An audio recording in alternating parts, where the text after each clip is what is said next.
Welcome to the Healing While Discovering Yourself podcast. I'm your host, Andrea Michelle. I'm an intuitive transformational coach, certified life coach, certified NLP practitioner, and speaker. I've spent the last 22 plus years helping myself and my clients learn how to create their own happiness and live more abundant lives. In this time, I've also overcome and healed from child sexual molestation, a compulsive eating disorder, hunger, and homelessness. Now it's your turn to move forward with your life and heal from childhood traumas or past experiences. In this podcast, I'll share how I was able to overcome all of my past struggles, as well as my personal stories of overcoming jealousy, loneliness, resentment, and bitterness, and how I learned to forgive. I'll also help you explore your shadow self, deal with having low or no self-esteem, and address feelings of not being worthy or loved. Using my personal experiences and extensive training, as well as stories of grief, loss, depression, and anxiety from my guests, I'll help you change your life and finally heal.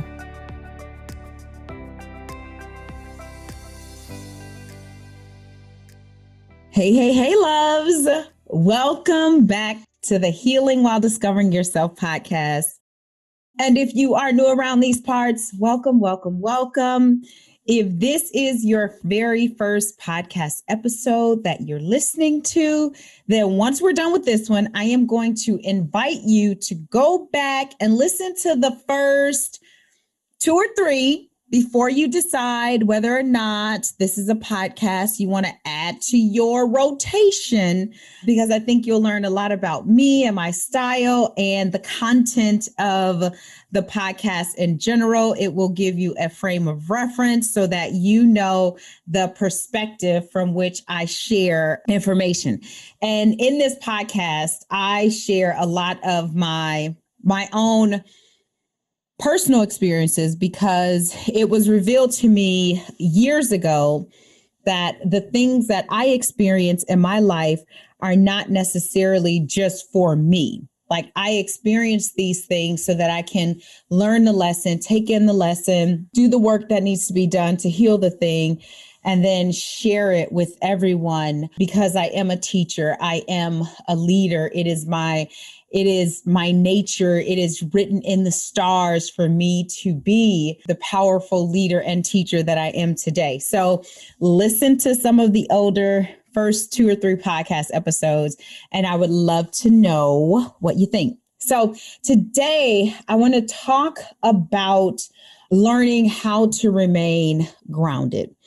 And it's so important to be grounded, especially on the healing and self-discovery journey, because as I've shared on multiple episodes of this podcast already, there's going to be so much that gets turned inside out and upside down. And if you are not on solid footing, right, standing on solid ground, you could very easily fall and have to go back to the beginning and starting over. But if you ground yourself, then you may kind of like shake a little bit, right? You may slip a little bit in the process, but you're not going to fall and have to start over from the beginning. And one of the ways that you can do that, one of the ways that you can live your life, experience all the things that you experience the mistakes and the perceived failures. Y'all know how I feel about failures, but the perceived failures, one of the ways for you to experience them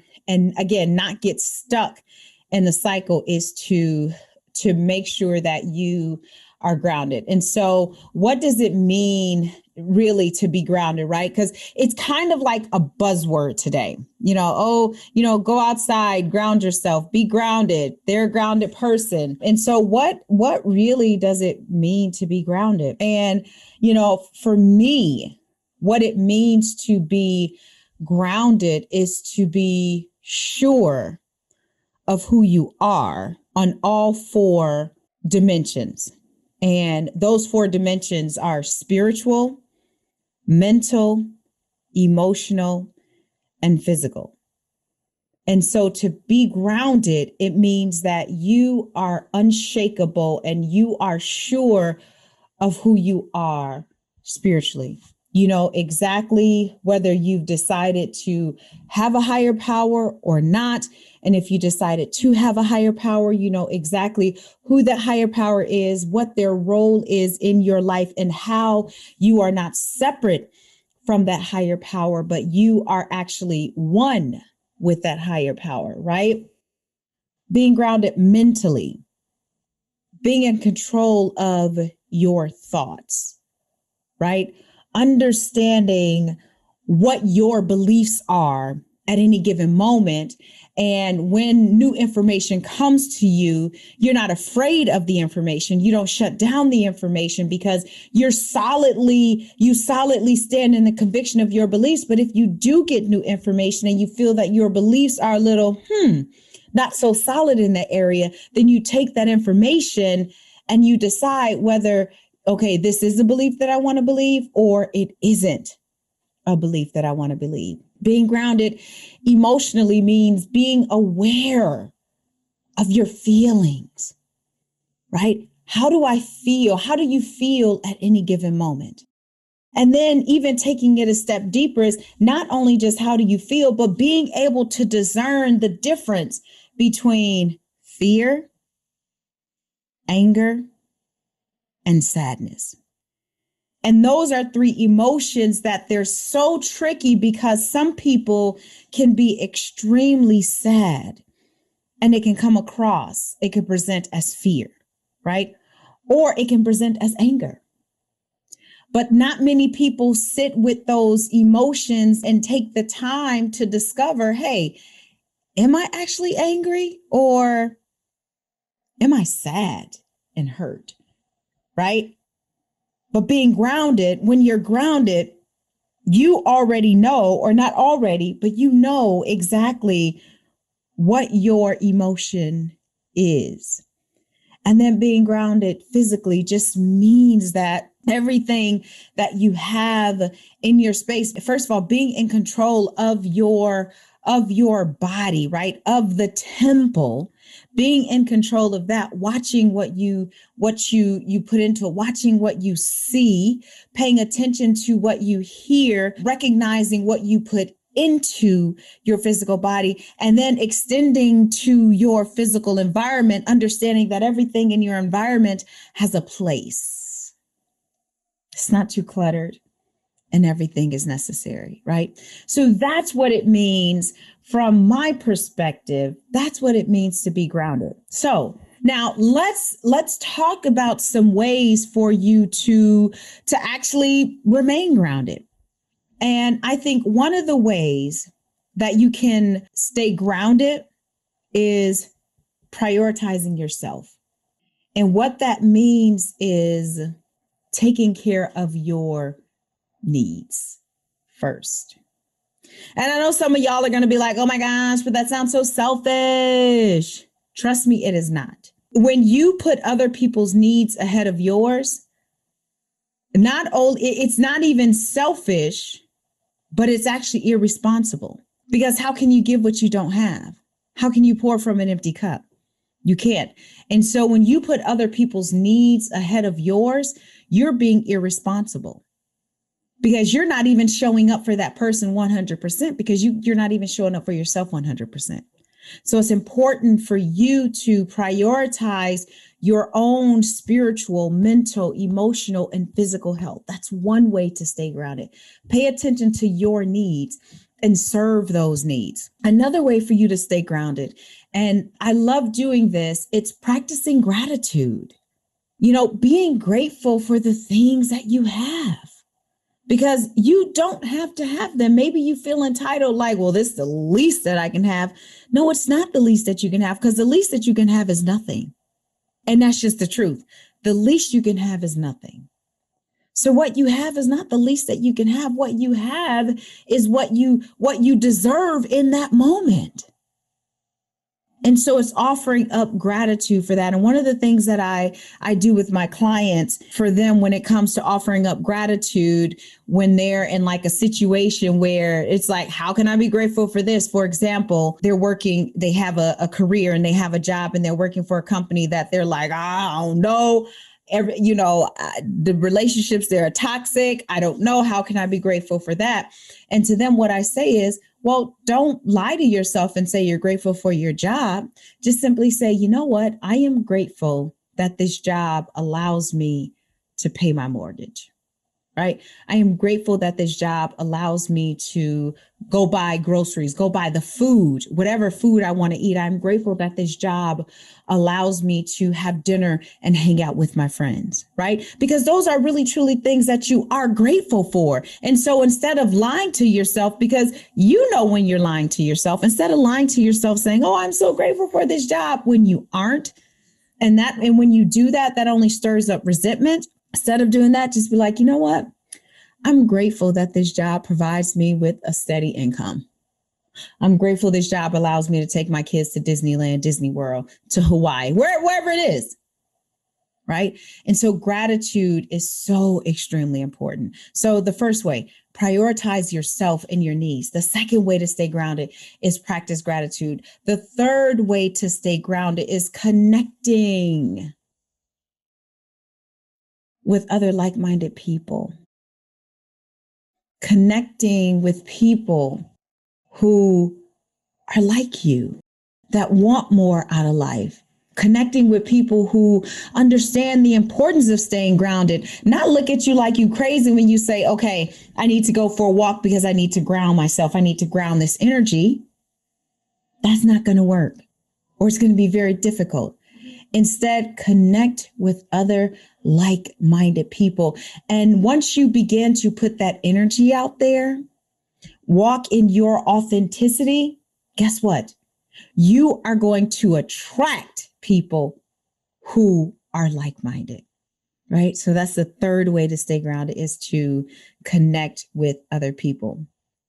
The fourth way to stay grounded, and it's so vitally important, and that is, and I don't know who this quote can actually be attributed to.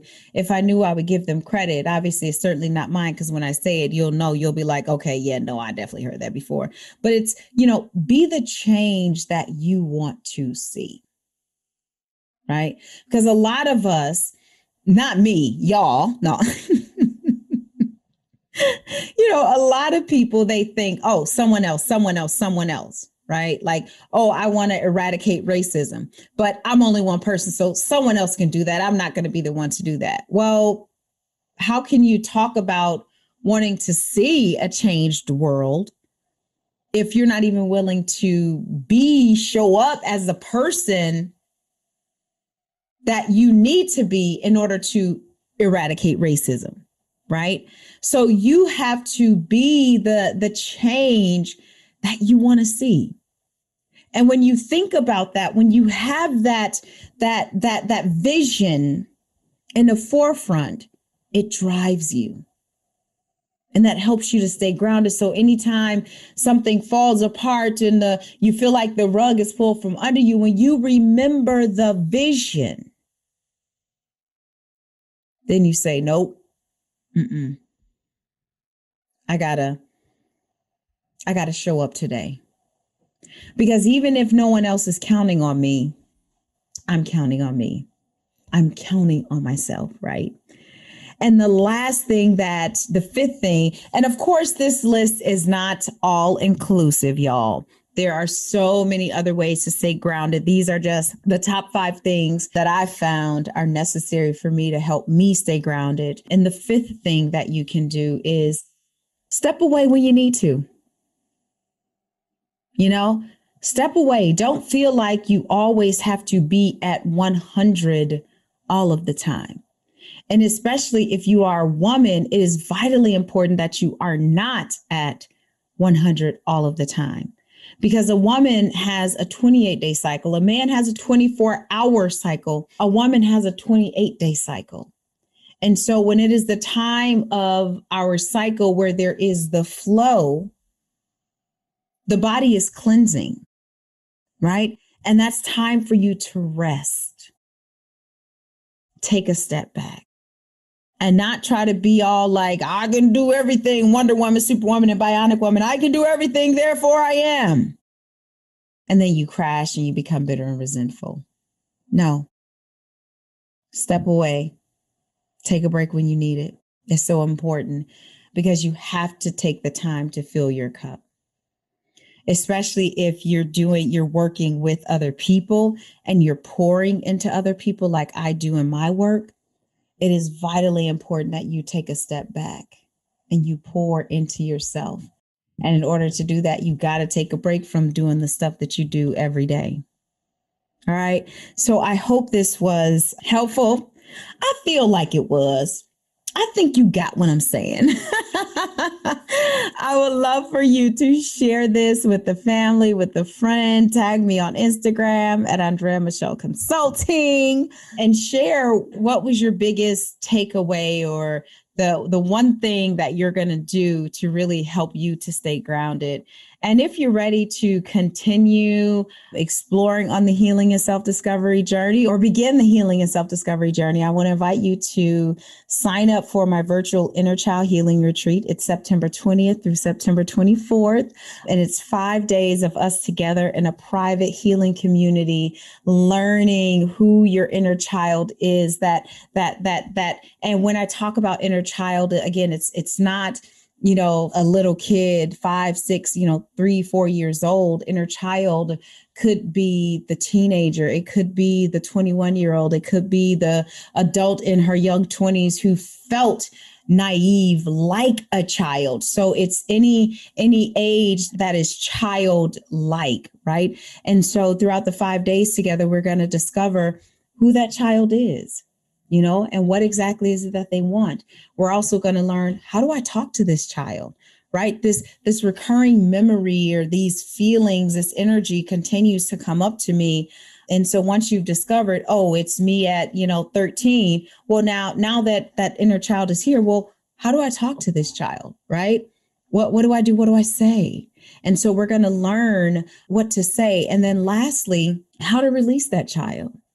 Right? How to release that child so that you can move forward in your life and no longer feel stuck and no longer feel blocked and no longer deal with money stories, outdated money stories, right? No longer struggle with manifesting the things that you want because you've began to heal that inner child. So if you want to know more, go to innerchildhealing.co. Again, that's innerchildhealing.co and sign up for this powerful, amazing virtual inner child healing retreat. So as I go, just know that the love in me salutes the love in you.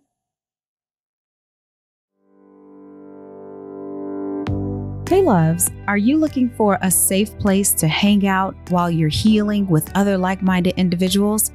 If so, then I would love for you to join my private Facebook community called Healing While Discovering Yourself, named after the podcast. This community is for those who are truly seeking a safe place to heal and also show up authentically. If this interests you, then I'm going to invite you to go to Facebook/groups/healing while discovering. I look forward to seeing you in the group. Tony Robbins said, the quality of your life is a direct reflection of the quality of the questions you're asking yourself. And that's why I'm inviting you to download my free guide called 5 Powerful Questions to Ask Yourself to help you take back control of your life. In this guide, you will learn how to shift your mood, break negative thought patterns, and identify beliefs and stories so that you can explore the truthfulness of these stories. Go to andreamichelle.com/powerful to download this free guide today.